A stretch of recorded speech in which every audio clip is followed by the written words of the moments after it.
ఎన్నిక లేని నన్ను నిలబెట్టిన దేవా నీకు స్తుతులు స్తోత్రములు ప్రభువా యేసయ్య. నేను వెతకకపోయినా, నేను దాగున్నా సరే, నీవు మమ్మల్ని వెతికి రక్షించి కృపను చూపి యేసయ్య ప్రేమించి హత్తుకున్న దేవానికి వందనములు తండ్రి. ఈ ఉదయకాల సమయంలో నీ సన్నిధానంలో చేరి నీవు నడిపిస్తున్న విధానాన్ని బట్టి తండ్రి, నీ మాటలు, నీ విలువైన మాటలు, శక్తివంత మాటలు మేము వినిచుండగా సహాయం చేయండి. నా స్వరమును బోరుగా వాడుకోండి. అల్పురాలను ప్రవేశయ్య,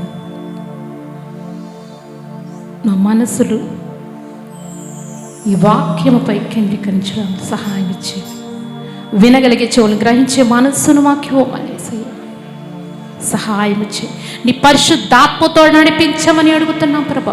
నీ వాక్యముతో ఉదక స్నానము చేయించమని అడుగుతున్నాం. మట్టి మారిపోయిన మా హృదయాలను యేసయ్య నీ వాక్యముతో దున్నమని అడుగుతున్నావు ప్రభు. సహాయం చేయమని. ఇకను నిన్ను తెలుసుకోకుండా లోకాశల వైపు మా హృదయాలు తిరుగుతూ ఉన్నాయి ప్రభు యేసయ్య. సహాయం చేయండి.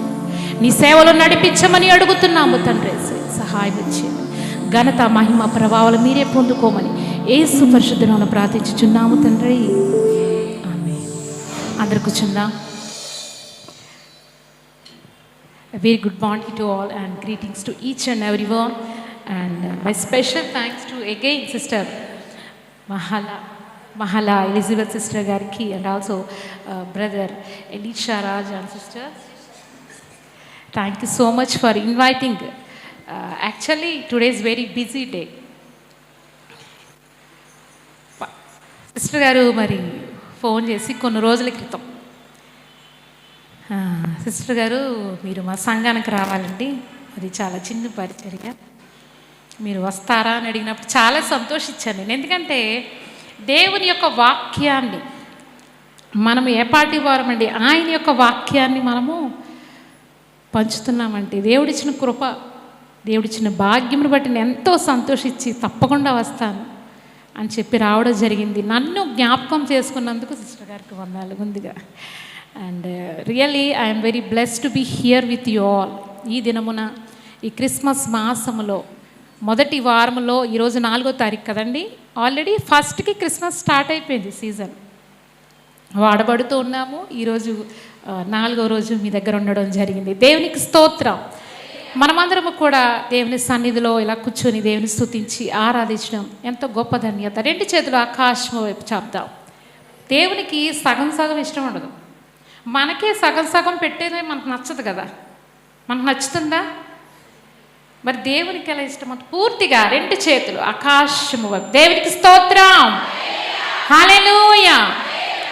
మరి నేను వచ్చే ముందు చక్కని క్రిస్మస్ పాటలు పాడుతున్నారు. దేవుడు చక్కని స్వరాలు ఇచ్చి ఉన్నారు, మంచి యూనిఫామ్, అందరూ కూడా చిరునవ్వుతోటి మంచి కంఠస్వరంతో పాడుతున్నారు. మీ అందరు కూడా గాడ్ బ్లెస్ యూ ఆల్. అలాగే మంచి ఆర్కెస్ట్రా తమ్ముళ్ళు కూడా ప్రత్యేకమైన వందనాలు తెలియజేస్తూ ఉన్నాను. దేవుని మాటలు మనం వినే ముందు మరి ప్రతి ఒక్కరు కూడా శ్రద్ధగా వినాలి. ఎందుకంటే సిస్టర్ గారి యొక్క ఉద్దేశము, సిస్టర్ గారి యొక్క సాక్ష్యం ఇప్పుడు నేను విన్న తర్వాత దేవుడు ఎంత బలముగా స్త్రీలను వాడుకుంటున్నారో నాకు అర్థమైంది. అంటే వంటింట్లో ఉండవలసిన మనము ఇలా బయటకు వచ్చి దేవుని యొక్క మాటలు మనం వింటున్నామంటే దేవుడు మనకిచ్చిన ఘనత. డిసెంబర్ నెల రాగానే అందరికీ కూడా క్రిస్మస్ హడావిడి ప్రారంభమైపోతుంటుంది కదండి. ఇంట్లో సందడి ప్రారంభమైపోతూ ఉంటుంది. అందరం కూడా చాలా ఆనందంగా సంతోషంగా సిద్ధపడి ప్రతి ఒక్క క్రిస్మస్ని మనం సెలబ్రేట్ చేసుకోవడానికి రెడీ అవుతూ ఉంటాం. సుమారు 2000 సంవత్సరాల క్రితము యేసు ప్రభులు వారు మన కొరకు జన్మించడం, అంటే మనం చేసిన పాపముల కొరకు ఆయన జన్మించడం జరిగింది. అందరికీ తెలిసిందే. Every year we're discussing about this కదా. క్రిస్మస్ గురించి ప్రతి పాస్టర్ గారు, ప్రతి దైవజనురాలు చెప్తున్న మాటలు, అలాగే పరిశుద్ధ గ్రంథంలో కూడా రాయబడి ఉన్నది. దేవుడు మన కొరకు జన్మించడం. మరి పైనుంచి ఒకప్పుడు విఠలాచార్య గారు సినిమాలో చూసినట్లయితే కనుక ఇలా మాయమంత్రాలు అంటారు చూడండి, అలా దేవుడు జన్మించలేదు. ఒక కన్యను దేవుడు ఎన్నుకున్న తర్వాత మరి మరియ తల్లిగారికి యేసు ప్రభు గారు జన్మించడం జరిగింది. ప్రతి ఒక్కరము కూడా ఈ క్రిస్మస్ సీజన్లో సెలబ్రేట్ చేసుకుంటూ ఉంటాం. అందరూ కూడా ఒక్కో తారీఖులో పలానా రోజు అని కాదు, కానీ ఈ డిసెంబర్ మాసం అంతా, చలికాలం అంతా కూడా మనం క్రిస్మస్ సెలబ్రేట్ చేసుకుంటూ ఉంటాము. ఎంతో సంతోషకరమైన దినము అని లూకాసు వార్తలో తెలియజేస్తూ ఉన్నారు. లూకాసు వార్తలో 2వ అధ్యాయము 10 నుంచి 14 మరి వచనాలు చూసినట్లయితే కనుక ఎంతో సంతోషకరమైన దినాలన్నమాట. ఈ యొక్క దినాలలో క్రిస్మస్ వేడుకను మనం సెలబ్రేట్ చేసుకుంటూ ఉన్నాము. మరియమ్మ గారి యొక్క గర్భాన యేసు ప్రభు గారు జన్మించడం, స్త్రీ ఆవిడ్ని మరి యేసు ప్రభు గారు ఎన్నుకోవడం జరిగింది. చూడండి, మత్తయి సువార్తలో మనం చూసినట్లయితే కనుక 1వ అధ్యాయం 42వ వచనంలో చూసినట్లయితే చదువుదాం. స్త్రీలలో నీవు ఆశీర్వదింపబడిన దానవు, నీ గర్భఫలమును ఆశీర్వదింపబడును. చూడండి, స్త్రీలను మాత్రము ఇక్కడ మెన్షన్ చేయబడింది. స్త్రీలలో నీవు ఆశీర్వదింపబడినదావు. ఈ వాక్యము నన్ను ఎంత ప్రభావం చేసిందంటే, నాకు చాలా ఆల్వేస్ నేను ఈ వాక్యాన్ని చదువుకుంటూ ఉంటాను, నా హృదయంలో ఉంటుంది. ఈ స్త్రీలలో నీవు ఆశీర్వదింపబడిన దానవు, నీ గర్భఫలము ఆశీర్వదింపబడింది అనగానే నాకు చాలా సంతోషం. అది నేనే అనుకుంటాను. ఎందుకంటే నా లైఫ్ సర్కిల్ అంటే అక్కడ చిన్ననాటి నుంచి నాకు స్కిన్ ఇలాగ మధ్యలో వచ్చిందండి. ఐశ్వర్య అనగానే ముందు నా స్వరాన్ని వినేవాళ్ళు కొంతమంది ఉంటారు, ఈవిడ ఎలా పాడుతుందని కొంతమంది చూసేవాళ్ళు ఉంటారు. కానీ కొందరికి వచ్చే ఆలోచన ఈ శరీరానికి ఏమైనది అని. ఈ వాక్యము ఎందుకు నన్ను ఇంత ప్రభావితం చేసిందో చెప్తున్నాను. ఇది నాకు 10th క్లాస్లో వచ్చింది. 10th బిట్వీన్లో వచ్చింది. నాకు ఎలా వచ్చిందో తెలియదు, కుటుంబ సభ్యులు ఎవ్వరికీ లేదు, వంశపార్యంగా ఎవ్వరికీ లేదు.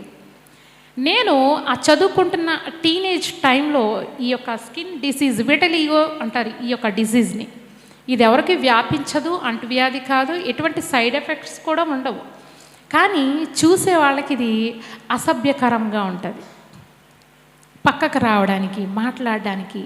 నేను కూర్చున్న ఆ 10th క్లాస్ బెంచీలో కూడా నా పక్కన కూర్చునేవారు లేరు. స్కూల్లోనే చక్కని ఈ జనగణమని నేను ప్యాట్రియాటిక్ సాంగ్స్ అన్నీ పాడుతూ ఉండేదాన్ని. ఆ గ్రూప్లో మీరందరూ గ్రూప్లో నుంచి పాడేవారు, ఎంత బాగా పాడారు.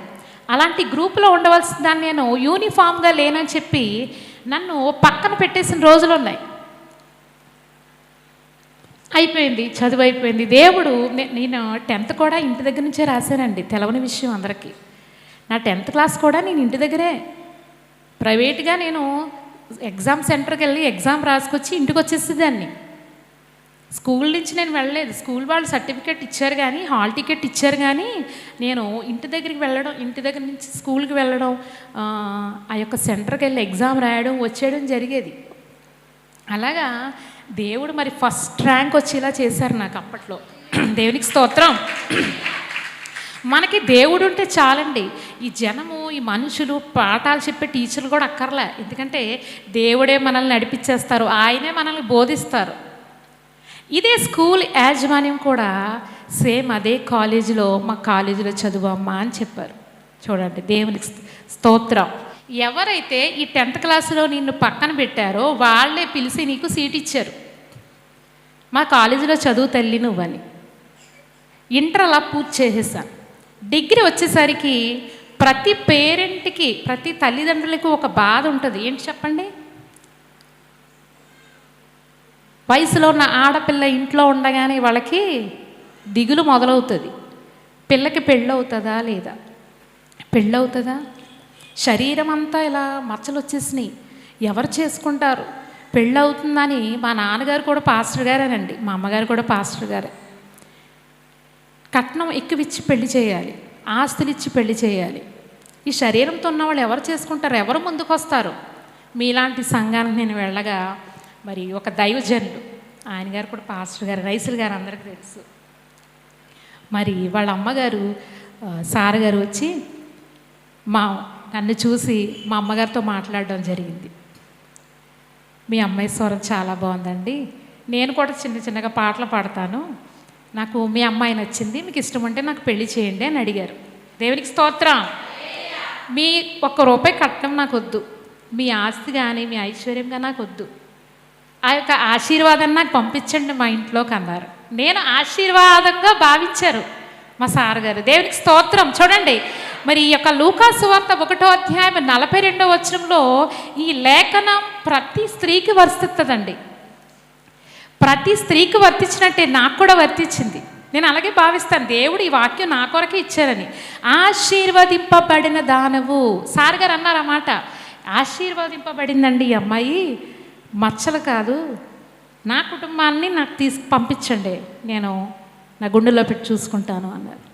తల్లిదండ్రులకి భారం అలా తీసేసినట్టు అయిపోయింది. దేవునికి స్తోత్రం. వివాహం అయిపోయింది, మాట్లాడుకుంటూ ఉన్నారు. పెళ్ళవదనుకున్నాము, పెళ్ళైపోయింది అని. పెళ్ళయ్యాక నెక్స్ట్ ఏంటండి, 1 సంవత్సరం తిరిగాక ఏమడుగుతారు? ఏమైనా విశేషమా అంటారు. మనకు కామన్, ఇది కామన్. కనపడగానే ఇది పెళ్ళి అవ్వకపోతే పెళ్ళయిందని అడుగుతారు. పెళ్ళయ్యాక వెంటనే ఏమైనా విశేషమా అంటారు. కొన్ని సంవత్సరాల పిల్లలు లేరు నాకు, 5, 6, 7. ఇక పుట్టరు అనేసుకున్నారు. అందరూ రెండో పెళ్లి చేసేద్దామా అనుకున్నారు. ఎందుకు చేశావు? ఆ మచ్చల అమ్మాయికి పెళ్లి చేశావు, అందుకనే గర్భఫలము లేదు. ఒకవేళ పుట్టినా మచ్చల పిల్లలు పుడతారు. ఎంత వేదన. పెళ్ళంటే తల్లిదండ్రులు చెప్పుకోవచ్చు, పిల్లలు కూడా తల్లిదండ్రులు ఎలా చెప్తాం? సార్ గారికి నాకు కూడా టెస్ట్ చేయించారు, ఏ లోపము లేదు. సంవత్సరాలు గడిచిపోతున్నాయి. నాకన్నా తర్వాత పెళ్ళైన పిల్లలందరికీ పిల్లలు పుట్టేస్తున్నారు. దేవుణ్ణి అడిగాను, హన్నా చేసిన ప్రార్థన నేను చేశాను, కన్నీటి ప్రార్థన చేశాను. దేవా, నాలో లోపం ఏంటి? ఒక్క బిడ్డను నాకు ఇవి. మీరు నమ్మరు, పొట్టింత వరకు వస్తే చాలు తండ్రి, జనాన్ని మెప్పించడం కొరకు. ఎందుకంటే వాళ్ళ మాటలు అంత గుచ్చుకుంటాయి.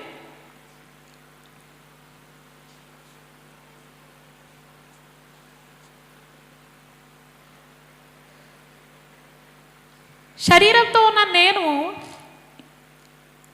చదువు అయిపోయింది, పెళ్ళి అయిపోయింది, పిల్లలు లేరు. దేవుడు ఇలాగే ఒక కూటమిలోకి వెళ్ళాను. నేను నిరాశపడిపోయాను, ఇంకా నాకు పిల్లలు పుట్టరు, మా వారికి రెండో పెళ్ళి అయిపోద్ది, పిల్లలు పుట్టినా మచ్చల పిల్లలు పుడతారు. కన్నీటితోటి ఒక్క రాత్రి కూడా నిద్రపోకుండా నేను ప్రార్థన చేసిన రోజులు లేవు. ఒక మీటింగ్లో నేను అలా మూలలో కూర్చున్నాను. ఎక్కడో అంటే పైకి రావడానికి కూడా నేను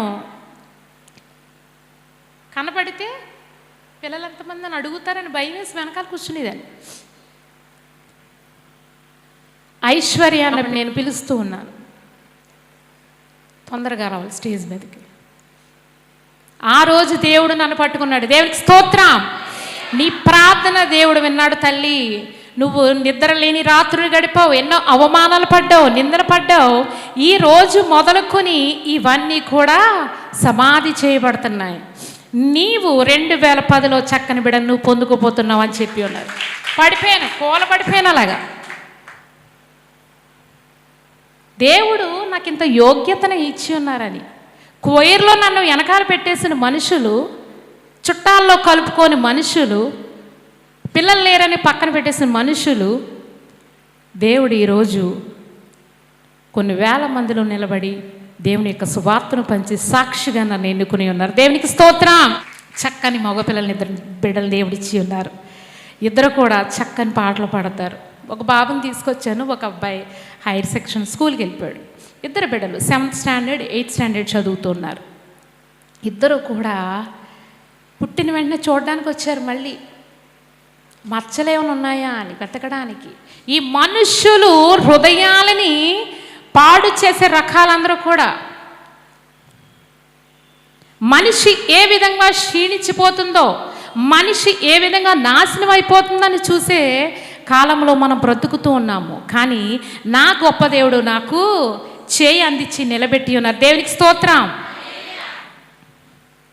ఇప్పుడు అడుగుతున్నారు అందరూ, ఐశ్వర్య మా అమ్మాయేనండి, మా చెల్లి, మా కోళ్ళు, మా మనవడండి, మా మనవడు. దేవుడు ఎన్నుకుంటే ఎలా మనం నిలబడతామో తెలియదు అసలు.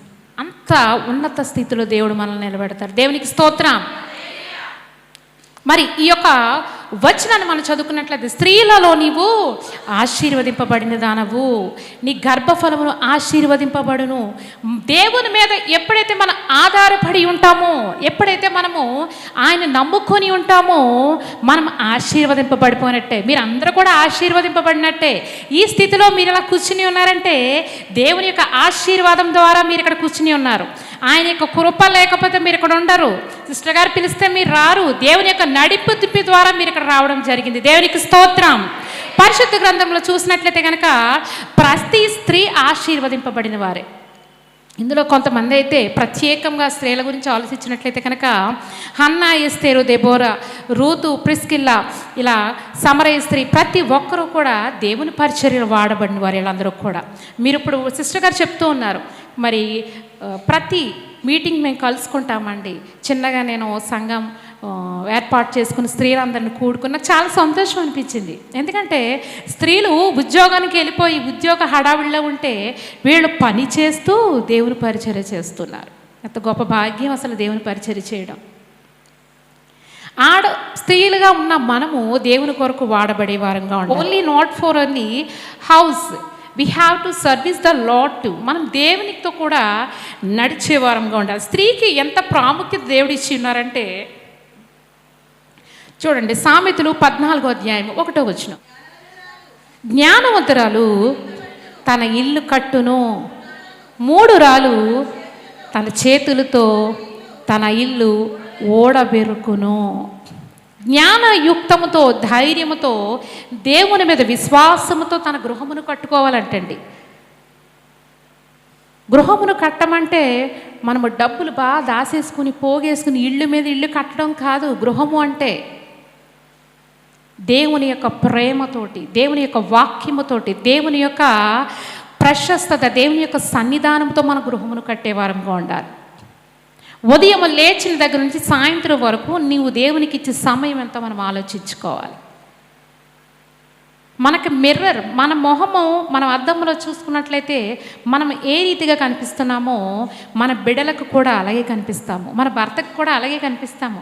మనం నడిచే విధానాన్ని బట్టి మన యొక్క కుటుంబ జీవన విధానం ఆధారపడి ఉంటుంది. చూడండి, జ్ఞానవంతురాలు మరి తన గృహమును కట్టును అంట. జ్ఞానవంతురాలకి ధైర్యం కూడా కావాలంటాను నేను. మీరందరూ ధైర్యవంతులే అనుకుంటున్నాను నేను. ధైర్యవంతులే. ఎందుకంటే మీ భక్తి మిమ్మల్ని ధైర్యవంతులుగా చేసింది. మీ భక్తి మిమ్మల్ని ధైర్యవంతులుగా చేసి ముందుకు నడిపించింది. ఎంత ధైర్యం ఉన్నా జ్ఞానం లేకపోతే వేస్ట్, ఎంత జ్ఞానం ఉన్నా ధైర్యం లేకపోతే వేస్ట్. రెండు ఉండాలి. రెండుతో కలిపి భక్తి, దేవుని యొక్క భక్తి మీ మీద, ఆయన మీద మీకుంటే మీరు బాధ్యత గల స్త్రీగా ఉంటారు. మీరు ఆ భక్తి మిమ్మల్ని ముందుకు నడిపిస్తుంది. మరి దేవుని మీద భక్తి, నమ్మకం, విశ్వాసము మనం చూసినట్లయితే కనుక, మనకున్నట్లయితే కనుక ధైర్యంతో నింపబడతామంటండి. ఏ పని చేయడానికైనా సిద్ధపడతాము. సిస్టర్ గారు మరి ఈ యొక్క స్త్రీల కోటకి ఏర్పాటు చేసినప్పుడు ఎంతో ధైర్యం, సాహసం కావాలి. ఎందుకంటే మనం ఎక్కడన్నా మీటింగ్స్ పెట్టుకుంటుంటే బయట ఆపేస్తున్నారు. సువార్త పరిచయం చేయడానికి ముందు మనకి సువార్త పరిచయం ఉండదు అనుకుంటున్నాను నేను. ఎందుకంటే అలాంటి పరిస్థితుల్లో మనం ఉన్నాము. సువార్త ఎక్కడా కూడా జరగనివ్వకుండా ఆపేస్తున్నారు సైతాను శక్తులు. మరి ఎంత గొప్ప ఆధిక్యత మనం కలిగి ఉన్న మనం అందరం కూడా దేవుని మాటలు వినటానికి, ఆయన కొరకు వాడబడిలాగా, నిలబడిలాగా దేవుడు మనల్ని ఎన్నుకొని ఉన్నారు. మనం ఇంకెంత కష్టపడాలి దేవుని కొరకు. చూడండి, ఆదికాండము 6వ అధ్యాయం 8వ వచనం చదువుదాం. అయితే నోవాహు యెహోవా దృష్టి యందు కృప పొందినవాడాయెను. నోవాహు గారి యొక్క భక్తి దేవునితో మాట్లాడేలా చేసింది. ఆదాము గారిని కూడా దేవుడు తయారు చేశారు కదండి. మరి ఆదాము గారు ఎందుకు నెట్టబడ్డారు? స్త్రీ తిన్న పండును తీసుకొచ్చి ఆదాము గారికి ఇచ్చింది. ఇక్కడ మెయిన్ రోల్ స్త్రీ. అలాగా నోవాహు గారి యొక్క భక్తి దేవునితో మాట్లాడేలా చేసింది. చూడండి, నోవాహు గారు ఎందుకు కృప పొంది ఉన్నారో చెప్పండి.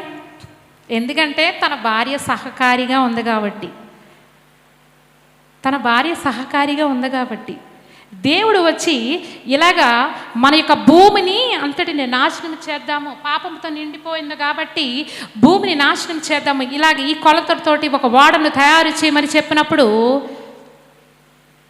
నోవాహు గారు భార్య గారు పక్కకు వచ్చి వాడ కట్టొద్దు, వాడ కట్టొద్దు, చాలా కష్టము, వాడ కట్టొద్దు, అలసిపోతావు, వద్దు అనలేదు.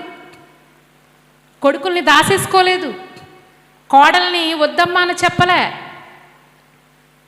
ఎంత పెద్ద ప్రణాళిక నోవాహు గారి మీద పెట్టి ఉన్నారు దేవుడు. ఆ ప్రణాళికకి నోవాహు గారి భార్య శిరస వహించింది. అదే మనం ఉన్నాం అనుకోండి, ఈ రోజుల్లో భర్త బయటికి వెళ్తుంటే ఎక్కడికి వెళ్తున్నావు, వెళ్ళకో, బలలు మొయ్యాలి, అవి వెళ్ళకో, పిల్లడా ఎలా కుర్చీలా మొయ్యకు, వెనక లాగేస్తూ ఉంటాం పిల్లల్ని. దేవుని పరిచర్యకు మన పిల్లల్ని పంపించాలి. నీ పని కొరకు భర్తని బయటికి ఎలా పంపిస్తున్నావో దేవుని పరిచర్యకు కూడా నీ భర్తను పిల్లల్ని పంపించాలి. స్త్రీ సాటి అయిన సహకారిగా ఉండాలి. నోవాహు గారు కృప పొంది ఉన్నాడు అంటే స్త్రీ సహకారాన్ని బట్టే.